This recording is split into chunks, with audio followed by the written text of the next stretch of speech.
السلام عليكم. إذا كنت من محبي المنتخب الجزائري فأدعوك للاشتراك في القناة ليصلك كل جديد.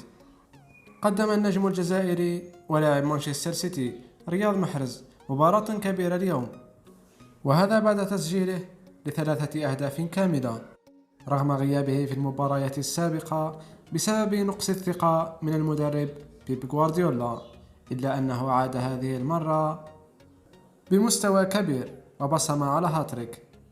رياض محرز سجل الهدف الأول عن طريق ركلة جزاء ليعود مرة أخرى ويسجل الهدف الثاني بعد مجهود فردي أكثر من رائع راوغ فيه أغلبية المدافعين ويضعها في شباك مرمى الخصم.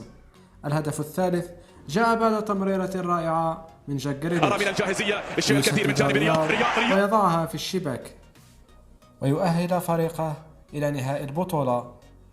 كل التوفيق للنجم الجزائري في المباريات القادمة. شاركونا بآرائكم في التعليقات.